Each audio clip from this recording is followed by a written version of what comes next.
taking in here again with Missus Snarky. Hi. And we're actually doing an intro this week, which we failed to do last week. Well, I mean, what is an intro really? Oh man, yeah, I'm putting that explanation in the bloopers. That's going Yeah. there. That's Cool. a good spot for it. Yeah, I'd say it's blooper material, definitely. Essentialness usually is a blooper. Mm-hmm. But I'm pretty sure that I'm not going to be very articulate today because I'm still sleep deprived. Aw. But I have coffee. Yay. So I should be, especially chatty. No. Anyway, so this is we're discussing a book. But today. you have to show yourself first. I'm Miss Snarky and all that. Anyway, we're doing a book called Would I Ever Be Good Enough? Which is an excellent book by Dr. Karyl McBride. And we are on chapter 8 this week, which discusses the topic of romance with people who struggle with being raised by narcissistic mothers. And I have so many notes. Yeah. Like for the viewers at home, the red highlights, or I think they call it pink, but it's more of a red. I'll have little notes attached to them. The blue ones are just regular highlights, but yeah, pretty much like. Oh, there's one blue one in here too. The rest are all red. So yeah. Are you gonna go over those notes or? Yeah, I'll probably as we Okay. go. As we go. Yeah. Okay. So yeah, want to get into it? Let's get into it. Let's get into it. Me or you first? You can go ahead. All right. So let me get my book out here. Me. All right. Romantic fallout. Trying to win at love where I failed with mom. If an individual is able to love productively, he loves himself too. If he can only love others, he cannot love at all. Eric Fromm in The Art of Loving, which is, of course, a quote for those playing the home game. And a very profound one. So profound that I'd like to read it again. If an individual is able to love productively, he loves himself too. If he can only love others, if he can love only others, he cannot love at all. If he can love only others, he cannot love at all. So, love has to come from you. You have to love yourself in order to understand how to love another, because this is about empathy, right? Not just sympathy. Oh, I think I might. No, you have to know what it feels like to be loved by loving yourself.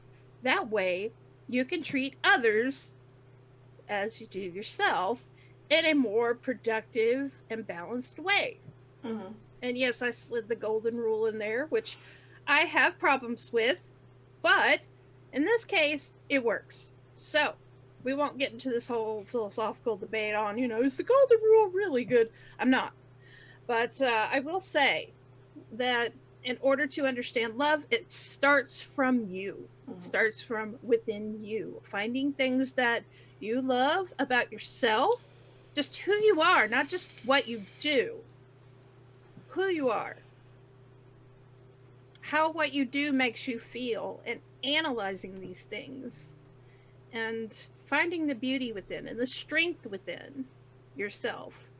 Because love is, and as we'll go over in this chapter, it kind of goes more in depth. Love is a partnership. It's give and take. It's not, I take all from you and you just give, and vice versa. And we'll go over dependent and codependent relationship types, which are both very imbalanced. That's not a scenario where you are expressing love in a healthy manner. So I will go ahead and I guess read a little bit here. So, people continue to wonder what love really is. We all pursue it and value it, and each one of us has her own vision of how it feels to be in love. It is common for daughters of narcissistic mothers to try to fill their emotional void and emptiness with inappropriate love relationships. Unfortunately, they often search in all the wrong places for the right partner to validate them. So, in this chapter, I'll talk about something I call distorted love. As daughters of narcissistic mothers, many of us learned that love means what someone can do for you or what you can do for them. That is what you learn love is through the environment of living with a narcissist, because that is how they view love.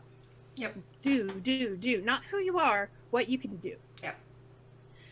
All right. So many women unconsciously choose their romantic partners based on this distorted meaning, of course, which sets them up for dependent or codependent relationships or no relationship at all.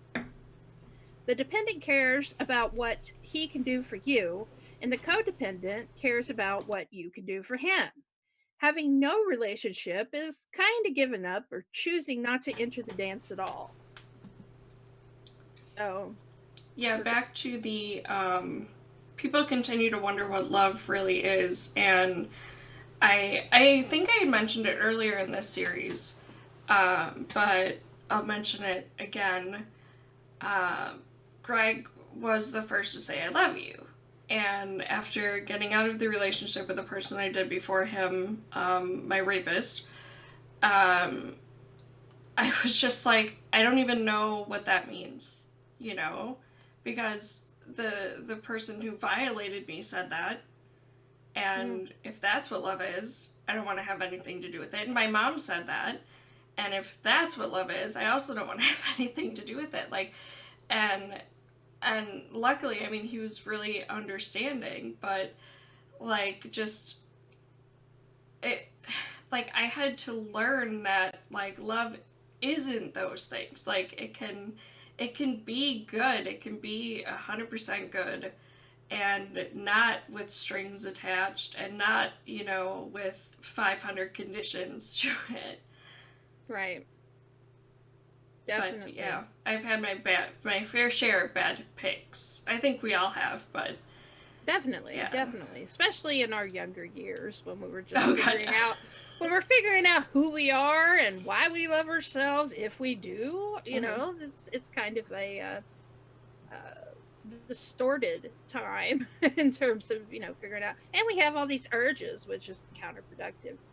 But yeah, it's really difficult, especially when you have someone saying, well, you know, this is the idea of love, when you're raised in that environment where it's a distorted view of love, an actual toxic view of love. And so you get into relationship with someone who does have a toxic view of love, tells you that they love you, and they don't even know, obviously, what the meaning of love is. Either that, or they are being deceptive. They're lying to you in order to get what they want from you. So, you know, what is love? Baby, don't hurt me no more. Because you are discovering what love truly is. So, what is love? Question for the audience. Yes.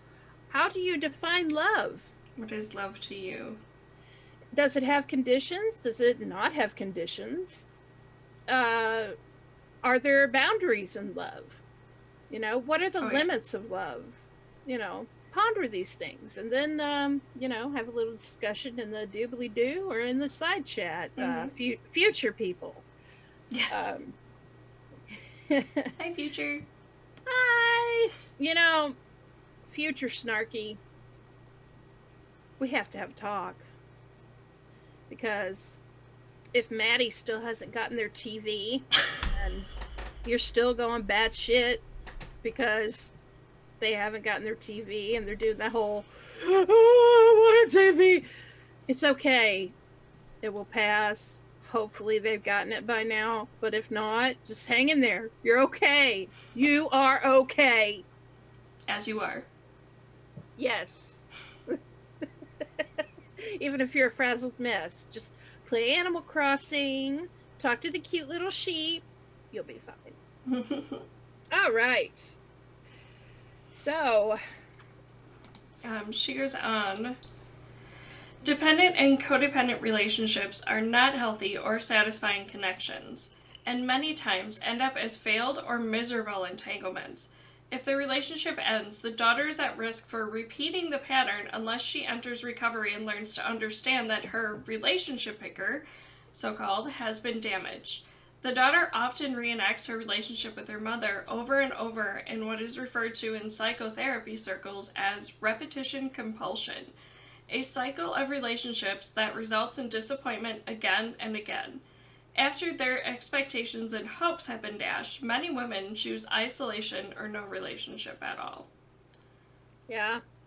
And luckily, after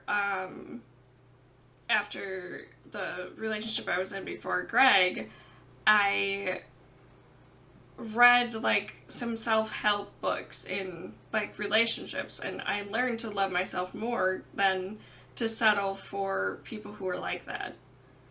And luckily I lucked out and ended up with Greg the Wizard.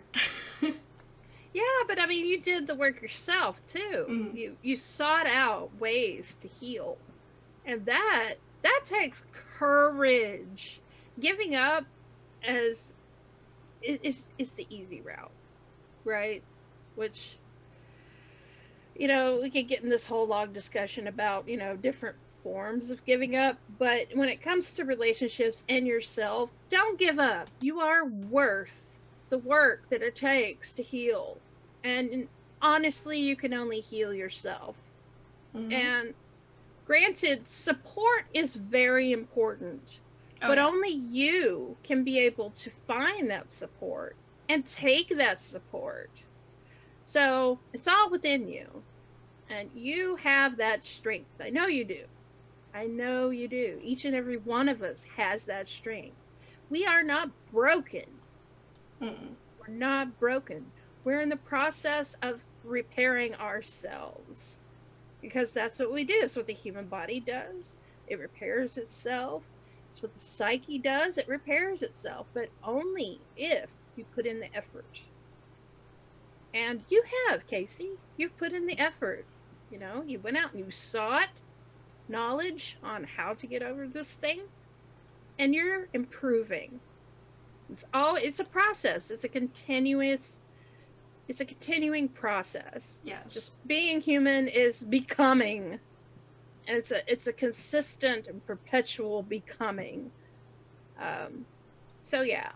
And you've done a lot of the work too. Like I am so jealous at times of like especially your grasp of like philosophy and.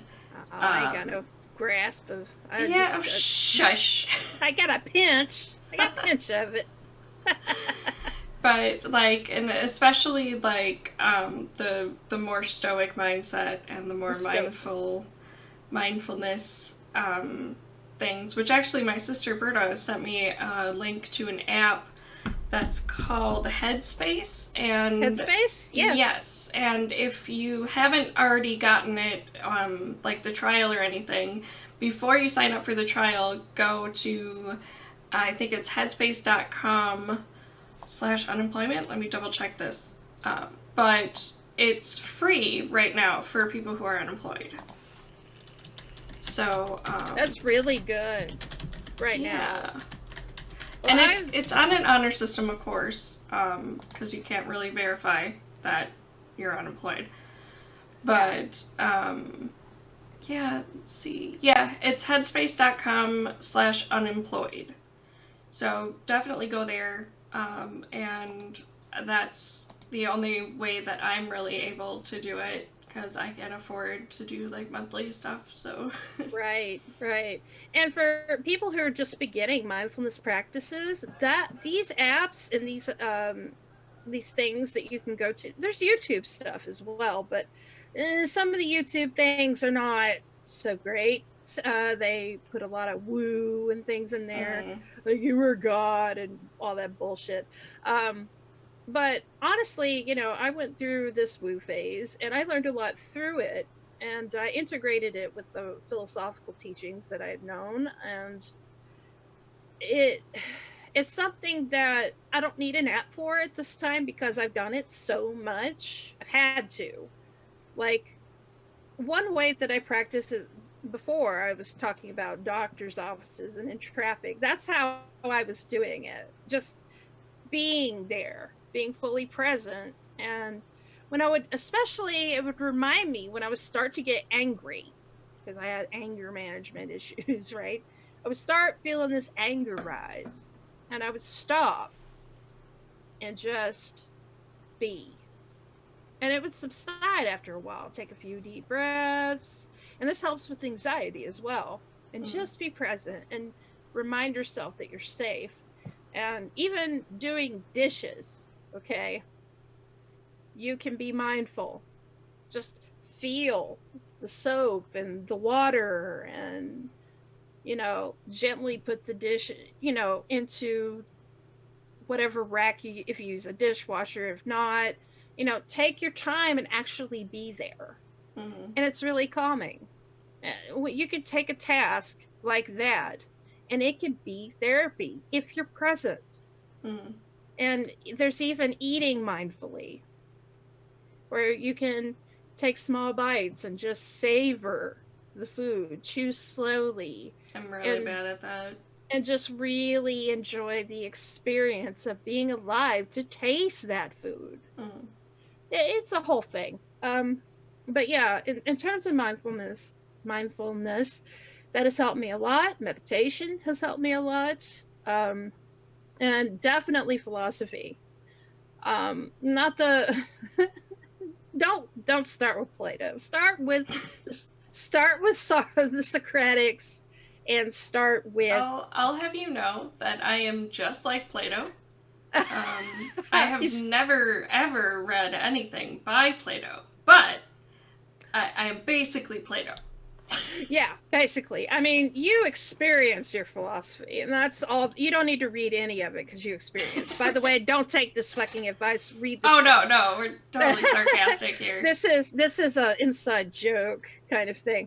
But I would recommend Epictetus discourses and Seneca's on anger, which I've done on my channel. You wanted me to shill. I did a series on anger where me and a friend, old friend, went over the text and discussed, how to deal with anger and things like that. But the main thing is the Stoic dichotomy, which is also a video on my channel, and it's a short video that discusses how we can better deal with stress by letting go of things we cannot control. First, identifying what we can and can't control, and letting go of the things we can't control, and taking up the courage to deal with and focus on the things we can. And one thing that we can control is paying attention, being present.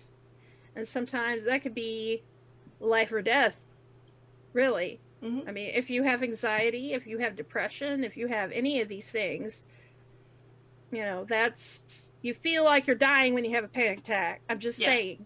So, right, look into these things. If it takes an app for you to get started, good, do it. Don't just, don't just dive in head first. Start out small. And that's a victory. But anywho, moving on. Did we go over when the relationship ends yet? I don't think we have. No, that's where we are. This is something I suffered from a long time in my life, a long period in my life. Whether the daughter of a narcissistic mother is abandoned by her partner or leaves him herself, she feels great shame for the failed relationship. No matter if this is the first one or a series of failures, her sense of not being good enough deepens. Her self-esteem is greatly affected by relationship failures. In our society, a woman can fail at business or finances, but failures in relationships are less acceptable. Oh, we have a long way to go, don't we? Oh, feminism, we need feminism. This is why. Anyway, having more than one divorce or failed love relationship feels like a curse or a gross affliction. A woman will feel guilt and shame, but shame will be the emotion she finds most difficult. Guilt is usually associated with a deed that can be forgiven, but shame encompasses her being, taking on an all or nothing quality, which has devastating consequences for mental health. Adult daughters of narcissistic mothers often refer to themselves as damaged or damaged goods, particularly after a series of failed love relationships. Underneath this shame is the feeling that they are unlovable. And this is a thing, go back to, we live in a society, but we live in a society where, you know, you have daddy issues, you're damaged goods. And now we have this whole incel movement that is perpetuating these same talking points. Mm-hmm. And they're harmful. They're wrong and they're harmful. You're not damaged. You're in the process of healing. They have this really neat practice in Japan where they take pottery. I forget what it's called, a specific thing, but I'm not good with words, so we'll just describe what it is. They take broken pottery and they fill the gaps with gold to adhere it back together again. And it's even more beautiful than it was before it was broken. That's really cool. Yeah, it is. So what you're becoming has the potential to be a lot more beautiful, a lot more lovable, a lot more awe-inspiring than what you were before you were damaged. You learned a lot through that. You learned how to love yourself the hard way. Mm-hmm. So don't see yourself as damaged. See yourself as becoming who you really are. Becoming again, and even better. You're rising above like a phoenix, the golden bird that comes through the ashes, victorious and flying above it all. That's a really good way to look at it. Yeah, my note here is basically yes to all of this. Yeah. And yeah, I always felt that my failures at relationships meant, like, it basically reinforced that unlovable trait. You know, Yes. it's just like, oh, well, obviously I'm unlovable. I couldn't even make this work. And, you know, my mother also was fond of saying that there is no such thing as unconditional love, that it doesn't exist.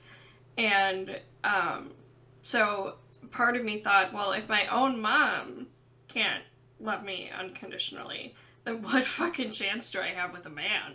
Like, how is that even possible? Oh my god, girl. I had that same thinking process. That hit me right here.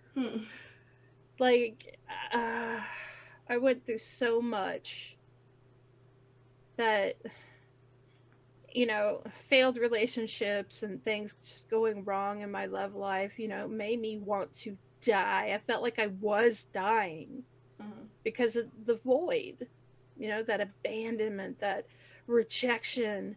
It gets to the very being of who you are. And if you're seeing yourself through the lens of a narcissist who thinks you're trash anyway, then healing from that is a milestone. And I'm still not. Like, there's no way. I still consider myself to be, you know, damaged. Typically, I say I'm fucked up in the head. But, like, I do, and I should at those times acknowledge how far I've come. That I don't put everything on Greg right now for validation. you know, do I still want validation from others? Yeah, but there's also like a catch-22 in there where like I'll want and crave that validation, but then when I hear it, I don't believe it. So Right. like but not putting that 100% on everybody else and expecting them to fill what I need to be doing at my core. That's a long way to, even to just know that is Right. a long way to come from where we were. So It is. It is. That the fact that you're questioning that is a start. It's a good starting point. What I would recommend, and what I did for a long time, was, and I still need to get back to this practice, but Animal Crossing. I mean, it's a good game, y'all. It's freaking therapy. But no, one good practice is journaling, and I suggest every day doing it. So whenever you have that feeling, you know, talk about the feeling, the thoughts associated with it, you know, how it feels in your body, how, you know, it was responded to, things like that, and work through it. And also, at the very end of it, I want you to reread it and challenge it. Like, what would you, as your friend, if this was your friend coming to you with these things? And that's a huge difference. I would never say the shit that I say to myself to anybody else in this world. I would never say it. You have to be your own friend and challenge it as your friend. And say, nah, you're not worthless. You do this and that and the other for other people, and goddamn you do. You were there for people. Anytime that I have been distraught, who was there? Maddie. I'm serious. You know, other than me, whenever I couldn't handle something or I was under stress or anything else, you were there. And the same for you too. Yeah. That's what a friend does. And look through it as if this is me in your journal talking and what you would say to me. Yeah, that's a really good idea. Yeah. I've done that kind of thing before, and it actually it's so eye-opening. And I still have a lot of work to do. I need to get back into this practice too, you know, practice what I preach. But I know that this works. Otherwise, I wouldn't be telling you. But it definitely does help. And it's helped me in the past. And, you know, out of habit, I've gone back into this, you know, once in a while. So I need to get back and do it, like, I don't know, a weekly basis, or just whenever something pops up that makes me feel worthless, I will do it. Like, you know, once you get to a certain point, you know, it becomes a habit of you challenging those negative and, may I say, wrong assessments of yourself. It becomes a habit, just like it became a habit when your mom was telling you all this bullshit. You know, you just got to retrain your cognitive process to be in a state where you automatically are there for you. You know, you automatically acknowledge that you have worth. So, you have worth just as you are. Yes, and you're okay just as you are. That's right. That's right. I was. Yay. Were you record? I hope you were recording that. Oh yeah, no, I did. Fuck yes. I left it recording. I just muted my end. Fuck yes. Well, you enjoy that in your edit. Awesome. Thanks. Yeah. My bladder today is like the size of a pea. I can't believe it. It's coffee, and I explain that in the blooper. Oh yeah. Yeah, I go through the whole thing. Just a little sneak peek. Spoiler alert. Don't cough or sneeze right now. And I won't tell you why. You'll have to stay tuned to find out why. Stay tuned. That goes for the audience too. If you miss the blooper reel, you will not find out. No, you can never miss the blooper reel. We always gotta end. I mean, last week we ended with raw chicken stories. There's that. It's too bad my portion wasn't recording. I know. Well, stick a raw chicken in there. Yes. Typically, the daughter of a narcissistic mother will choose a spouse who cannot meet her emotional needs. Even though our intuition will tell us in some way when something is not right for us, we tend to block it out if it isn't saying what we want to hear. When the hope for love blossoms, we override the intuitive inner voice or gut feeling. Years of treating and interviewing daughters with maternal deprivation have shown me that we have a deep sense of intelligent intuition, but it seems to be accompanied by a special brand of deafness. In the desperate search for love that did not exist in her childhood, the daughter chooses not to pay attention to the red flags that may be waving. We do know, we just don't listen. In recovery, you will learn better how to tune into your innate intuitive direction and guidance. And yeah, things basically had gone wrong with the previous person when a date rape incident happened. And after that, he had suggested later on, and I didn't. Basically, I was told it was my fault. I wanted it, yada, yada, yada. You know, the typical. Gaslight. Yeah, the typical thing. So I internalized that. Like, that was my fault then. And when he propositioned me again, I had the voice in my head of mom saying, once you say yes to a man, you can never say no. Oh, that's disgusting advice. And so I felt like I couldn't say no at that point because I had obviously already said yes, which I didn't. Side note, I have a video talking about that story on my channel. But yeah, that is not the case. Women out there, men out there, non-binary people out there. Once you say yes to somebody, you can always say no. Always. Yeah. No is one of the most empowering words you can say. And if it is not heated, then you know that you're in the presence of an abuser. Mm-hmm.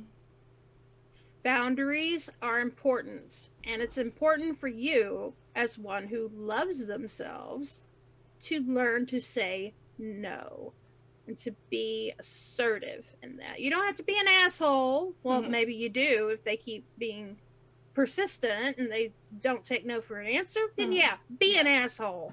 But I digress a little bit. Definitely learn to say no. It's muy importante. Okay? Okay.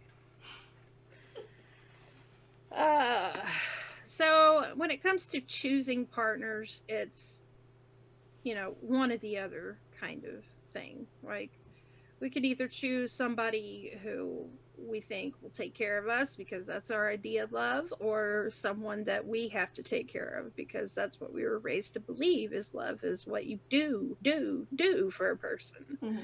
Which is kind of like in love, you do things for the other person and vice versa, but it is something that is reciprocated, because that's what love does. That's the action of love. Love itself is not what you do. You do things because you love. And that is key to this. And we discussed love language last time. Was it last time? Yeah. And, sometimes we have this distorted idea of what love is in terms of language, but honesty is love. Not brutal honesty, like, yeah, that dress does make you look fat. Right. Which, some of us might be able to take that, and be like, what, I think I'll just change. But others would be like, that's kind of abusive and mean, but yeah. So we don't have to be brutal in our honesty. Just be honest with the person that you're with in terms of what you need and what they need. Sometimes, people don't know what it is they need, um, or they're afraid to ask for what they need. So, but anyway, it's love is give and take. It's not take. One person takes, and the other gives. It is a mutual relationship. So, and it's a partnership that is equal. If you have one person that dominates everything and the other that submits totally, that is not healthy. So, okay, do we want to go over? I guess we can go since it's on this topic. If you are dependent, you feel this way about your partner. I'm going to lean on and be dependent upon you. I see you as a person who can do a lot for me. You can take care of me. You have money, prestige, a good family, and good job. You're gorgeous. You look good on paper. You fit my list of criteria. And this was the kind of love that my mom instilled as her philosophy of love. Mm-hmm. Was this her dependence on another. Yep. And I think it's because she herself was in a codependent relationship with my father. He was totally dependent upon her. She worked, provided. He did nothing. Spent the money, didn't take care of me, yada yada. So let's caveat to that. If you're codependent, you feel this way about your partner. I'm going to take care of you to the exclusion of taking care of myself. I see you as someone I can feel needed by. You need me to nurture, take care of you, and be a mother to you. You need my love because you didn't get that as a child. You need my direction. You need me, and that makes me feel good. Me. Yeah. And honestly, like, my first relationships were a lot like this. I felt like, okay, well, I can fix you, and we got this, and I don't matter. What matters is you. Mm-hmm. And we got some work to do. Let's get this going. And it was so exhausting. So exhausting. And at the end of the day, it took a lot of self-reflection and realization to be like, yeah, fuck this. Right. What about me? What about me?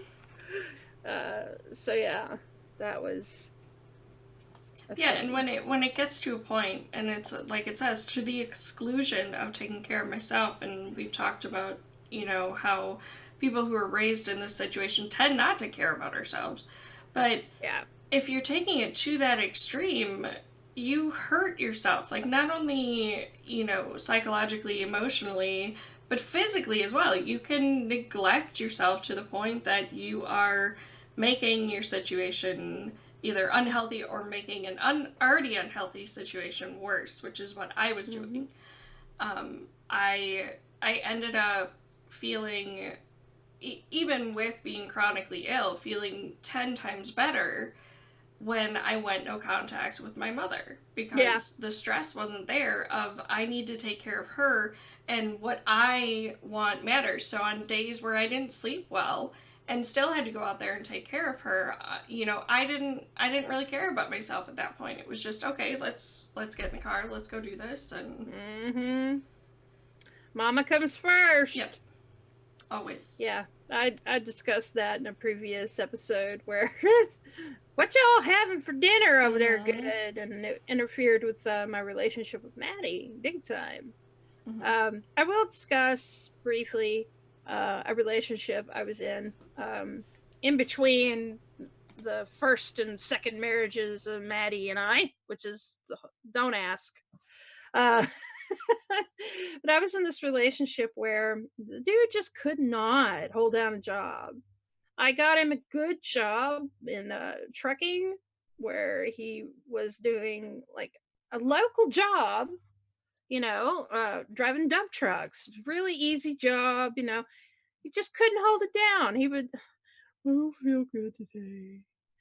And and of course, car payments weren't made, so that got repoed and just all kinds of stuff. So I'm like, fuck it. So I went to work at a restaurant and they were like, I worked lots of hours.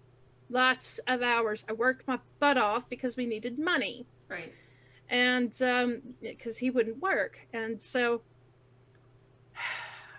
I worked myself to the point to where I had a flashback, basically, in the restaurant that I was working at. Oh, shit. And I totally flipped out, went back behind in the back, and just completely just cried. And I had to go and be evaluated for this. And it was just to my mental health, a detriment to my mental and physical health, because I'd come home sore as fuck every night.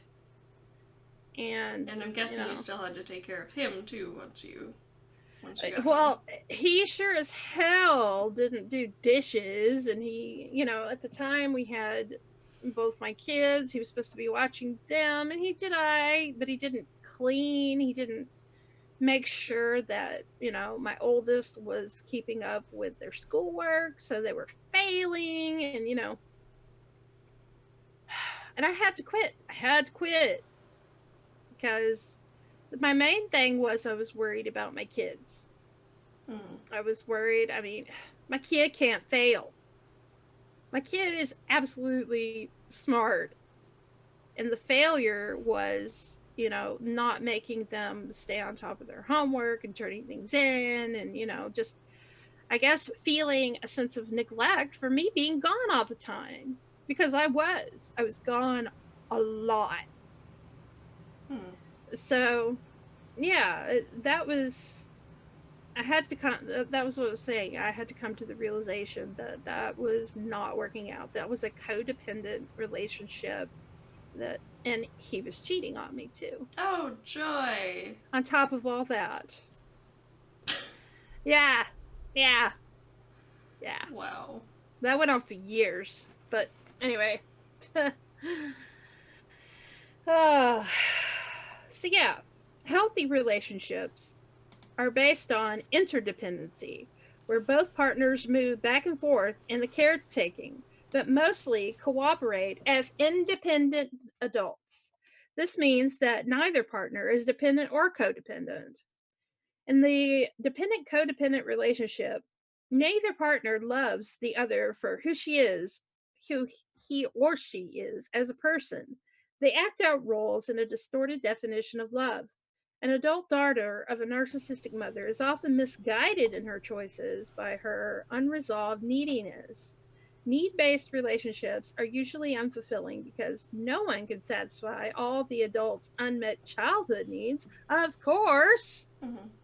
But until the daughter addresses this empty void herself, she will expect that someone else can fill her with the feelings of worthiness, competence, and love that she lacks. And that's the key issue. You can't go back in time. No. You can't go back and get the love. Adult relationships you can compare certain things about adult relationships with their partners to relationships with your mother and father. Sure, we'll give Freud that, okay? And his cocaine riddled freaking mind. But they're different. Okay? They're different. These are adults. These aren't children that need to be nurtured into, becoming adults. They're already adults. They can stand on their own 2 feet, as a metaphor, not, They can take care of their emotional needs by being proactive, knowing themselves. That takes a long time. Knowing what it is they love about themselves is key to developing a healthy relationship with another. So this is adult stuff. You're grown folks. You're not going to be able to replace mommy and daddy with a partner. They're not your mom. They're not your daddy. And the thing is like, I didn't even realize that this is exactly what I was doing until reading a book like this. Like, Right. I sat there and I was like, oh my god, I am like sitting Mm-hmm. here expecting everybody else to make me feel better about myself because mom destroyed that. Like, no, Yeah. that's not fair to anyone. Yeah. You need to work on that on your own. And don't get Yeah. me wrong, like, relationships are a big deal. We are social creatures, and Yes. yeah, it's awesome to be loved by somebody, to be respected by somebody, but that can't be your everything. Right. Right. And back to the dichotomy of control. You can't control other people. Mm-hmm. What you can control is your responses, your core beliefs, working on yourself, getting therapy, getting help, getting realization, reading material that opens your eyes to, you know, what it is that you're doing in your life and saying to yourself and believing about yourself that is detrimental to your life. Life is meant to be lived and lived well. So do it. You're worth it. You're worth the work it takes to find a loving relationship, even if that relationship is just with yourself. But you know what? Even from that, you can find someone to love you for who you are if you love yourself for who you are. Mm-hmm. Definitely.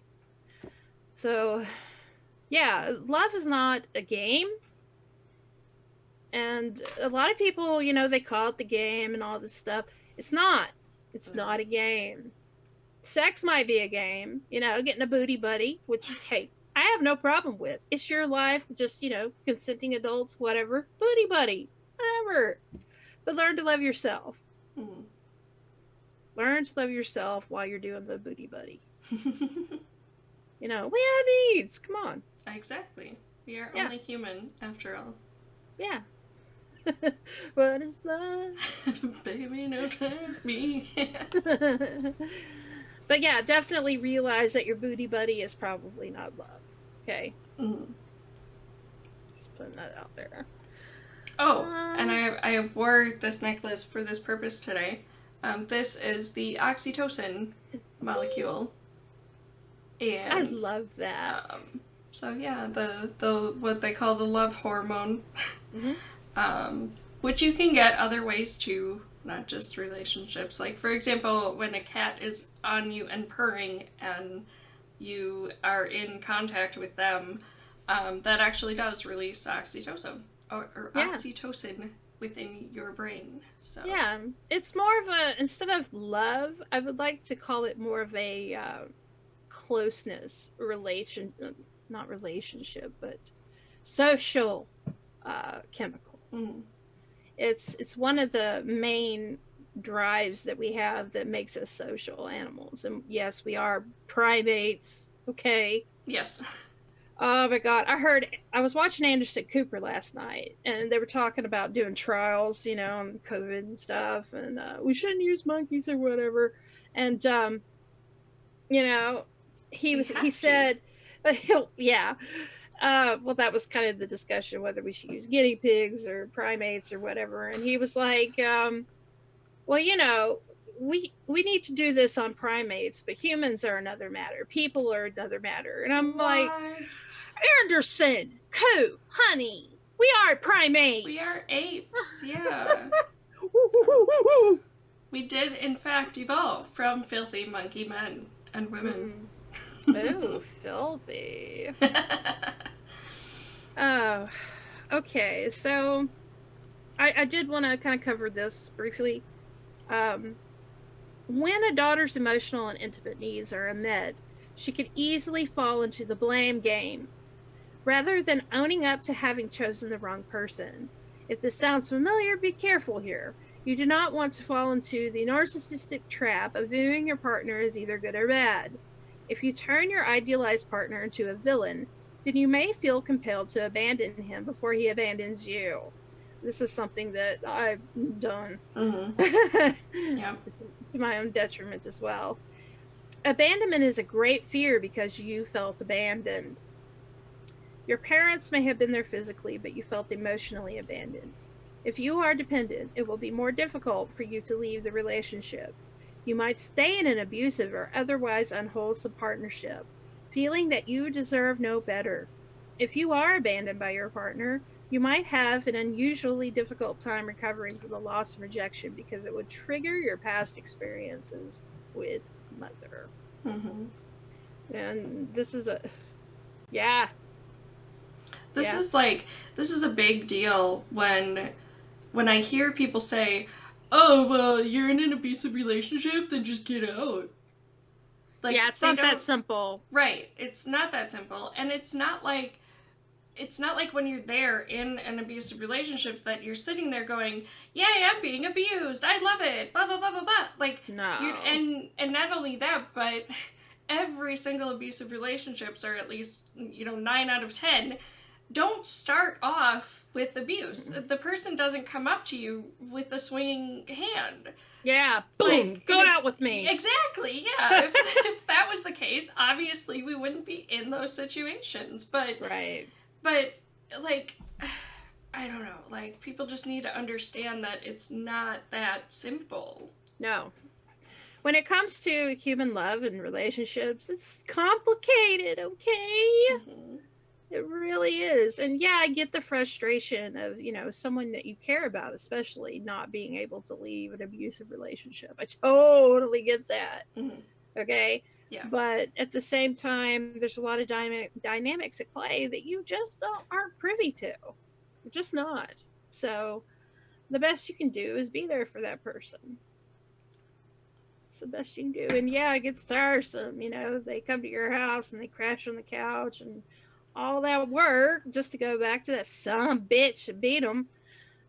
I get it. I get it. It's frustrating. But, that's the way it is. Mm-hmm. Are there conditions to your friendship? I mean, there is a line that has to be drawn sometimes. Sometimes. Mm-hmm. But it's complicated. Yeah. So you have to assess that on your own, person to person basis. Anyways, let's see where we at. So you have the codependent relationship. You want to go over that? Sure. Overachievers often unconsciously find men who need to be taken care of. They are attracted to the "what I can do for you" dynamic. The daughter lets her well learned skills of taking care of mom and all her needs make her into a caretaker for life. When she partners with a man whom she can take care of in some way, she feels in a familiar, emotionally safe situation. A man who is dependent on her won't abandon her. In return for taking care of him, she hopes that he will in turn fill her void and emptiness. Of course, this never works, and what happens instead is the more demanding, dependent, or immature the man is, the more he reminds her of her mother, who was extremely needy and had entitlement demands. She eventually feels resentment and anger and becomes overwhelmed. She runs around, trying mightily to meet his needs in hopes of a return pass of the ball, but it never quite happens that way, and she gets tired. You and get it's true. fed up. You get fucking fed up. Yeah. That's that's my mom in a nutshell. Really. Get fed up and then and she also had this unworthiness thing, and he would tell her stuff like, no one will ever want you, and you're a fat oaf and you're a beast and all these other things just to keep her imprisoned with him. Sure. And he never loved her. I mean, it was obvious. I never saw my parents kiss or hug or any of that stuff until he was trying to win her back, and then it was all lovey-dovey. Sure. and I wanted to vomit. But she got tired of it. She really did. And we could go into the whole backstory of why she felt that way, but I don't feel like doing that. That'll take up too much time. But let's just reiterate that a lot of times, the narcissistic mother has been through some stuff too. Yes. These things don't happen in a vacuum. Nope. So and again, like we said last week, it doesn't excuse their behavior, but it does help to somewhat understand why they are the way they are. Mm-hmm. We can't truly, explain exactly everything. I'm sure, they could explain some of these things through, searching. But yeah, these things don't happen in a vacuum. They obviously had some pretty bad shit go down to make them the type of people that they are. Oh yeah, and this is a key point here. In order to break the cycle, which is the point of doing this work, is to break cycle ends with me, is to understand the dynamic that is at play. Mm-hmm. And the more you understand about what she went through, the more you'll understand why she treated you the way she did, and how you can better deal with it yourself. Mm-hmm. And break the cycle. Yep. So don't get caught up into the whole blame game thing again. That is detrimental to your healing. Yes. And it also takes away the responsibility that you now have completely for yourself. Yep. If you just sit here and say, which I did for years, oh, well, it was all Mom's fault. I can't believe this. I was dealt a horrible hand. She abused me. She's got issues. Yeah. You never look in that mirror and go, well, wait a minute.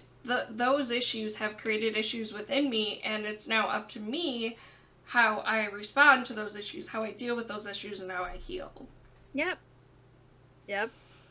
My healing is my responsibility. Mm-hmm. Oh, so many years I wasted. I know, right? I wish I could have had this book even as a teenager. Yeah, but would you have really been receptive as you are now? That's the thing. No, because, we had this situation come up at one point with my two oldest sisters who were venting about Mom, and I was so caught up in the mom is the tippy top of the hierarchy that I just reported back to her. So, You're right. Yeah, I probably wouldn't have. Yeah, it's kind of like I did with the Epictetus when I first read Epictetus when I was younger. What do you mean it's my fault? What do you mean I have control over my response? Fuck you! I'm totally out of control here. Which is true. Oh, it just depends on where you're at, in your development. It takes time. It's increments, little victories. Mm-hmm. Yay! Anywho. But she goes on, the adult daughter does not really trust the dependent partner or his capacity for intimacy because she knows at some level that she chose him because he's not capable of vulnerability or emotional intimacy. She has thwarted her need for validation and her hope for authentic, loving connection. He cannot love her for who she is, and thus she is constantly frustrated and sad. She seeks love, but cannot find it until she completes her recovery. Mm-hmm. I use a basketball analogy in therapy to give a visual image of this couple. Imagine a basketball floor with a basket at each end and bleachers on the side of the floor. The codependent, usually high-achieving woman, is running back and forth, making all the baskets on both sides, while the partner is sitting in the bleachers watching and hoping she'll win the game for both of them. After a while, the woman gets exhausted, feels frustrated and resentful, and wants to stop. The partner in the bleachers might be content that someone else is doing all the work for him, but his self-esteem is getting no validation or elevation, and he is not doing his part for himself or his partner. Yeah, so it's detrimental to the person that you're in a relationship with. Mm-hmm. if you're codependent. So that sounds like a Republican talking point, though, in some way. But bootstraps. But it's not bootstraps. It's No. a relationship. It's, people helping each other, not one person doing all the work, which is where Republicans fail to understand the nuance of, partnerships and working together. Imagine that. But yeah, the resentment is real. And when you have resentment in a relationship, it's gonna blow up. It's over. It's a ticking time bomb at that point. Before it even began, it's over. Okay, so this is an important part to all of this, the summary of these things. Until a woman has discovered and claimed her own sense of self, she will be frightened by a competent man who can actually meet her needs, as she in turn meets his. A healthy man doesn't want to be controlled or mothered, and he also wants to give in return. He understands how to be interdependent. The codependent needs to understand and realize that her behavior as a codependent is in truth her defense mechanism for her own dependency. It is her way to rail against those dependent needs and try to show that she is strong and in control and doesn't need anybody, when in reality she does, as we all do. We're social animals. We're primates, Coop. Anderson Cooper, how dare you? Still mad about that. Anyway, it is easier for the codependent to accept and face her issues than for the dependent, because the codependent looks stronger and more competent on the outside as she is running that basketball floor and making those baskets of victory. Who wants to admit that they are a dependent soul? Doesn't it sound better to say, I'm a caretaker, than to say, I want someone to take care of me? Dependents won't openly admit to this tendency, and so they have more difficult time getting in touch with this part of the narcissistic legacy.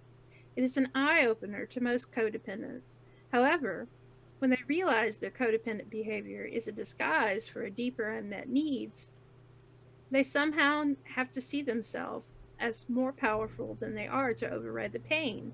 In recovery, however, codependents do recognize their dependent issues. Yeah, definitely. I have come to terms with both the codependent and the dependent issues in my life, and those are at the core of what I'm trying to change about. Yeah. Yeah. Same. Same. So, the dependent relationship. The dependent daughter in a relationship is also looking for a partner to fill the emotional void and the emptiness left by a narcissistic mother. Her partner becomes the replacement for her mother, and he enacts what you can do for me part of the relationship. Relationships go through stages. The first stage can be characterized by feelings of cloud nine, surreal fascination. I call this La La Land, where the dependent daughter is in hog heaven. She has found a guy to take care of her and give her everything that she didn't get in childhood. A dream come true. It looks perfect in the beginning because all conflict is put on the shelf and control given to the partner. What could be better? She didn't get the love she needed in childhood, and now Mr. Right is going to fulfill her every dream. In the end, however, Mr. Right becomes Mr. Mistake. The dependent daughter has unconsciously chosen a man to take care of her, who will likely become codependent. She will end up stifling him with her overwhelming demands, jealousy, and insecurities. She will want him to be with her at all times and expect him to meet all of her needs, particularly emotional needs. When he cannot do this, she will be angry like her mother had been, which will confuse and frustrate her partner. The daughter, too, will end up in a lot of pain as she reenacts her relationship with her narcissistic mother in a role reversal. Wow, that's trippy. She will feel the same disappointment and emptiness she felt as a child and blame her spouse for not being good enough for her.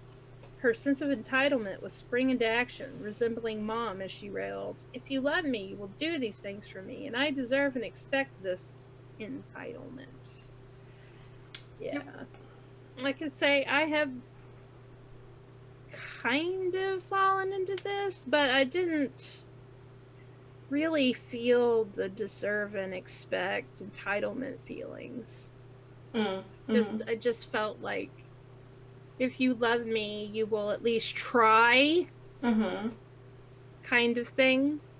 And at this point, when I was in this kind of relationship, I was basically, I did understand that relationships had to be interdependent because I was taking care of everything else. All the son bitch had to do was go to work.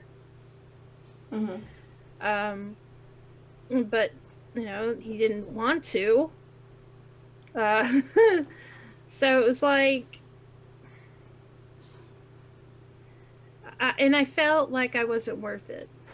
Mm-hmm. I felt like I was doing something that, made them feel I was unworthy or, not worth getting up out of bed and going to work every day. Right. And of course, being monogamous with. Mm-hmm. So, Yeah, the whole like, I think if there was another subline to this book, it would be the am I worthy? Because like that's a huge central issue that all of us have who have been through this situation, that we don't feel we are worthy of good things. right, exactly. But you know what? We are. Mm-hmm. We have worth just as we are. So she goes on to say, although we have seen the distinct patterns of the codependent and dependent adult daughter, it is important to understand you can switch back and forth between these two relationship dynamics depending on where you are emotionally at the time. You can do this within one relationship. You can also become one or the other with different men. Although this sounds confusing, it is best understood this way. The daughter of a narcissistic mother has unmet needs and therefore displays some neediness. The codependent behavior is a disguise to cover up the neediness and display strength and competence. When under stress, her neediness will come out and she will look like the dependent. And that's me, 100%. Yeah, I identify with this description as well. Big time. Yeah, when I'm Sadly. going through hell, it like I just want everyone to take care of me at that point. Yeah, when I'm sick, I'm a baby. And it's weird because my moods will coincide with that. Like if I'm in a bad mood, I know, well, I'm gonna get sick because I guess the immune system shuts down or something, or either that or I feel like I'm about to get sick and it makes me moody because I like doing things. I like to clean my house. I like things the way I like them. Nobody else can do them like I can. That's my unhealthy thought process uh, Right. that I'm working on, but it's difficult.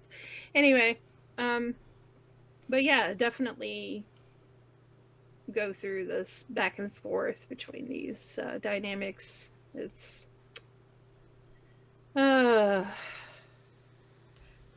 the next portion I can't personally identify with, but I've known women who were like this, and Yeah. and my mother kind of was this for a while. I think my mom was too for a majority of my lifetime, at least. Yeah, it's sad. Mm-hmm. Yeah, it's the loner. The loner wears different hats, some healthy, some not. As a part of recovery, it is often advised that the daughter of narcissistic mother spends time alone to focus on herself and learn how to fulfill her needs for herself. She may need to slow down for a while to accomplish this healthy loner time. Even if she is married or in a relationship, she can spend some time alone in order to work on her authentic self. The unhealthy loner, however, is the daughter who has decided she is so damaged or unlovable that she can never be in a relationship. Usually because she has had a series of bad relationships, she has given up on herself. She wants to have love in her life, but believes nothing can change and decides to just go it alone from here on out.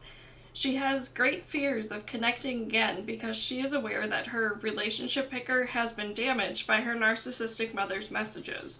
And this fear prevents her from finding what she wants in a love relationship. She avoids the dating scene, is lonely but stays alone anyway, and her feeling of I'm not good enough becomes a mantra for her life. Mm.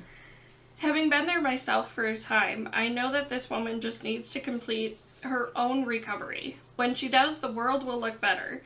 I tell my clients that you cannot trust men without trusting yourself and your relationship picker. You can't have the word trust without the letter U. Hanging in there and reviving yourself is the answer for this kind of loner. I'll show you some ways to restore your faith in your own intuition. Another kind of loner has made a conscious decision after recovery to spend her life without a love relationship. She truly has no fears barring the way to a relationship, and her decision is a healthy one. I don't know many women who do this, but the ones I do know are in a state of self-fulfillment. They have made a good decision for themselves. Who can argue with this? Even if most do not choose this route, it can be a healthy place to be. Oh yeah, definitely. I've known some women that were like that. They were just like, I don't need a relationship in my life. I am content just being who I am and, maybe getting some booty here and there. I have a friend that's like that, and you know what? You go, girl. You go, girl. You are the only person that can identify what you need and go for it. There's no point in trying to, force something on yourself because that's what society accepts or whatever. You do you, okay? You just do you. As long as you're doing it in a healthy way and you're not doing it because you don't feel like you're or worthy of a relationship or worthy of being loved, then come on. I mean, this is awesome. It's awesome. Which, by the way, I need some of that lube to my friend out there that I was discussing. She sells some awesome products. Oh, nice. Yeah, unfortunately, they're like from a company that's like an MLM. Oh, is it Pure Romance? No, Athena. Oh, okay. I haven't heard of that one yet, but yeah. I did hear of Pure Romance. She's been doing it for a while, so I guess, maybe it helps. I don't know. She's doing what she loves, so more power to her. I mean, if she was being ripped off, I think she would recognize it. She's pretty savvy that way, but I don't know. She tried to get me to do this stuff, and I'm like, I can't hold parties. I hate people. So, this dildo is right.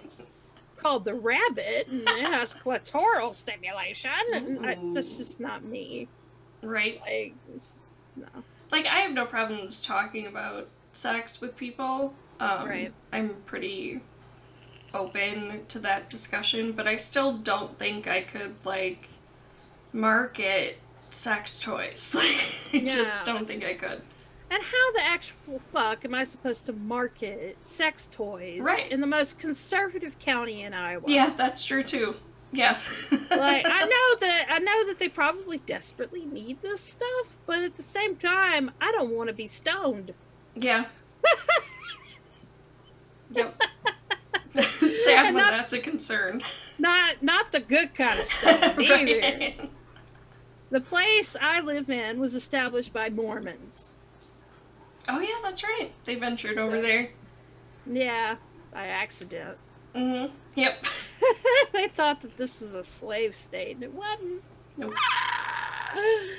Oh, score 0 for the Mormons. At least the ones around here. Anyways, so the next part, post-romantic stress. I love that. That is amazing. She did not know how to love me, and I don't know how to love you. And that's a quote from Siddha Walker in The Divine Secrets of the WIE Sisterhood. Which I still need to mail to you. I wonder if it's streamed, like if it's on one of the streaming things. I don't know. I haven't checked. I haven't checked either. I'll it could be. That and White Oleander. If not, Eventually, soon. Yeah, don't go out now. I really, yeah, I don't want to go out. Mm-mm. I should have mailed it when I could, Uh, but it's okay. I'm lazy. I mean, this whole shelter in place thing has been like no change for me, y'all. Yeah, it's like not for me either. I've been here. I'll stay here. It's cool. Mm-hmm. Doing my part. Which Who is knew? a hell of a lot more than some people are doing. So that's, Yeah, there's like that. my therapist used to bitch at me. You need to go out more. Do I though? Do I? But yeah, it's a good movie. I know some people take issue with that movie, but I like it. Mm-hmm. It's funny and sad and real, you know. Mm-hmm. But yeah, the end was totally. I'm just gonna say it, not realistic. So, and the same with White Oleander, really, not realistic in my opinion, but there were still good movies that made you think about, these dynamics. So, In summary, daughters of narcissistic mothers face a number of serious struggles in love relationships, including shame and feelings of not being good enough. Relationship failures are often the main reason that they seek therapy in the first place. They don't understand why they keep making the same mistakes, and they fear that their stupidity in choosing the wrong men can never be rectified. You may know how painful this can be for yourself, your sister, or your friends. Many of my clients are in a state of hopelessness and depression when they begin therapy, but I am always happy to inform them that there is good news and hope. When a daughter chooses to invest in herself, face the wounded childhood and history, and complete the recovery process to come in part 3, things begin to change. Learning to stop the repetition compulsion, to separate from your mother, build your own sense of self, and free yourself from the damaging internalized messages, you set out on a whole new, healthy, optimistic journey. My client Kimberly puts it like this. Quote, I have worked through the deep-rooted narcissistic abuse from my childhood, so I am now living a happier life with myself, my son, my husband, and family. I have given up the old hope of getting my mother's love. In return, the love in my heart is overflowing and more powerful than I ever imagined possible. We are almost ready for the recovery section to see how Kimberly and others have accomplished the above. But before we do that, there's one more arena we must take a look at. What happens when we become mothers ourselves? oh Lord help me. Yeah, I'm not in this boat. So I'm scared. That'll a lot have to come. Yeah, I mean, then we'll go into it in the next one. Help! I need somebody. Help, not just anybody. I'm gonna start coughing again. We don't need that. But yeah, it's this was a good chapter. I think it's one of those chapters that everyone should read, to be honest, whether they had a narcissistic mother or not, because you often see these dynamics at play in relationships that are not healthy. They're not healthy for either party in the relationship, or if you have a, polyamorous thing going on or whatever. It's not healthy to just have one person taking charge of everything, because you're going to have resentment. It's inevitable. So, yeah. What is love? I'm just going to do this. Just do the head thing. Yeah, just do the head thing, and that's... So, yeah. What do you think? What are your ending thoughts on this? I'm with you. I think that everyone should learn about the dynamic of like dependent and codependent, and see if maybe they have some of those tendencies and what to do about that if they do. Yep. So am I supposed to shield myself? Yep. Subscribe. I will do something soon. I have had this thought in my head, the next video that I actually have written the script for. I just haven't recorded it because I don't know, reasons, I guess. But yeah, eventually that will be coming out, and I think it'll be a good video. I'm going to be talking about some cognitive distortions, which, yeah, I think will be helpful, especially for daughters of narcissistic mothers and just, people that have suffered in life, and,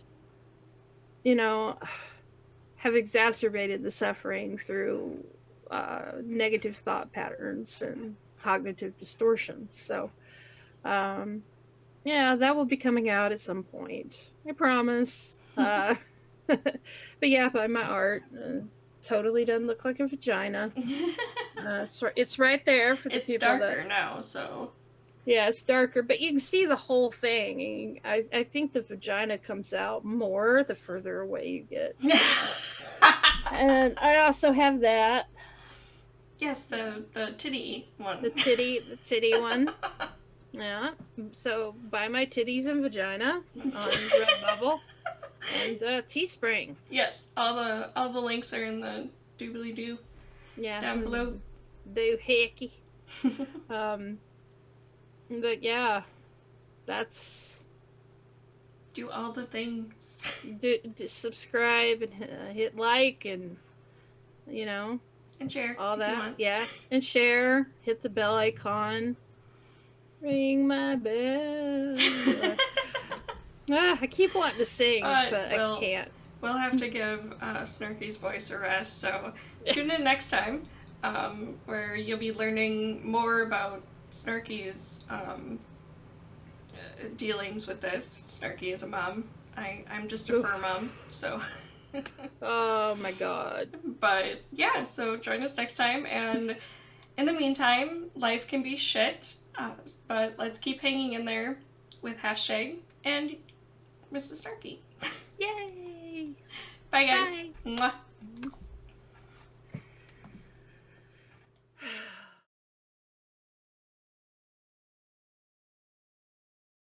We'll find out Monday. Right. Pretty much. Find out during editing. I was just like, oh my god, you've got to be kidding me. Like, you're coming through perfectly fine, and then I'm like, talking like that. I'm like, are you really? So I'm doing all these cuts, and then like raising the volume on some, and then lowering it on the other. Oh, that's a pain in the ass. It really was. So I was really glad I remembered to edit on Sunday as opposed to Monday. Yeah. Jesus. You shouldn't have to go through all that. Yeah. Let's see what this peach tastes like.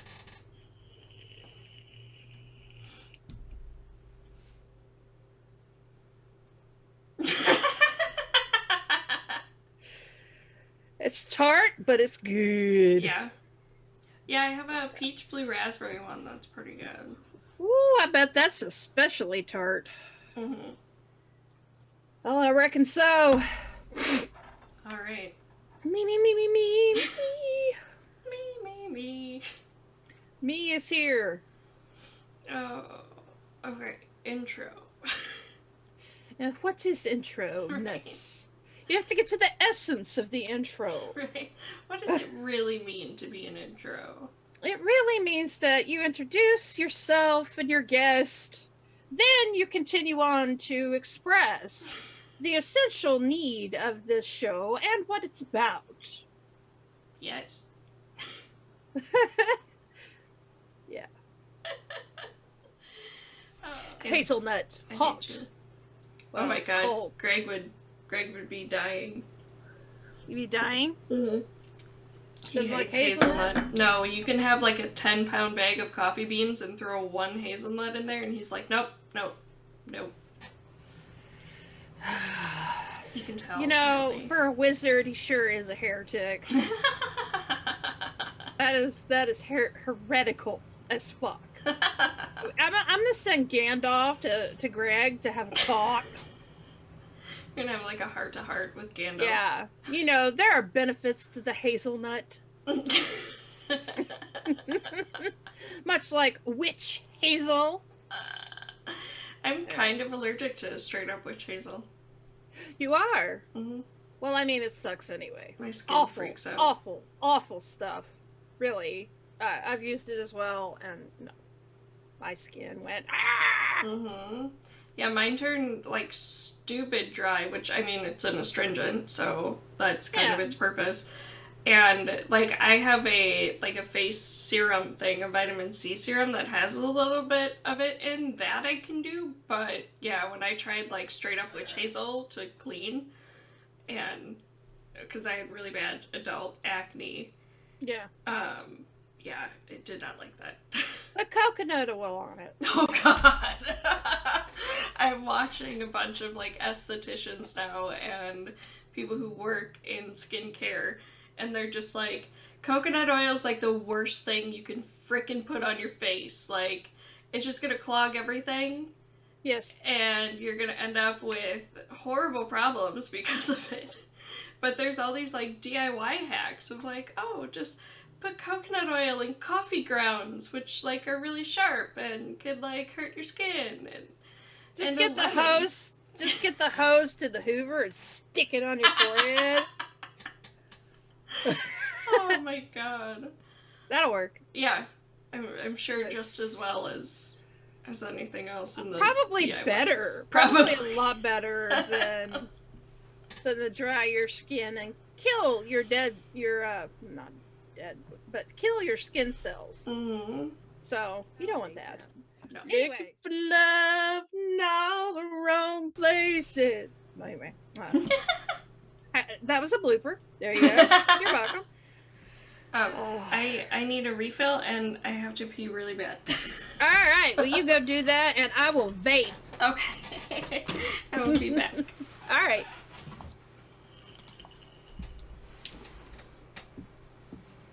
This is not a blooper reel, y'all. I'm pretty sure that Casey is still recording. So, yeah. I'm totally a serious person and a great philosophical mind. Yay! I love you, Casey, just the way you are. Remember that. And project that love to yourself. Because you're good enough, smart enough, and god damn it, I love you. Yeah. She can probably still hear me. Which, that's fine. Having a good pee? I hope you're peeing well. Sometimes I have trouble when I pee, especially when I drink coffee, because I think I'm done, but then I still feel like I have to pee some more. So I wait, and I wait. Sometimes, most of the time the pee don't come out, but it just feels like I gotta pee. You know what I mean? Because, you know, it's a stimulant, so it's got your pee hole all stimulated. I'm thinking, oh, there's more pee, and when there's not. So then, you know, you wipe, you get up, you sit back down in your chair, and you're like, I just peed. Take a sip of coffee. Fuck, I gotta pee again. Then you go to the bathroom. You sit there, you pee a little. And the same thing happens. Just the whole time. And if you do go back to your chair and drink more coffee, and you're having to cough or sneeze, you're gonna have to change your britches. So, I recommend not coughing or sneezing when you drink coffee. That's my point. She wasn't listening to me because she didn't have the Bluetooth on. This is gonna be a great blooper! Bloop, bloop, bloop, bloop, bloop, bloop, bloop, bloop. Are you having fun? All these people who go out and they think that, you know, putting a slice of onion in their sock. Oh, God. I have a new therapy that won't work at all. You take a chicken leg and you stick it in your armpit. And then you do the funky chicken.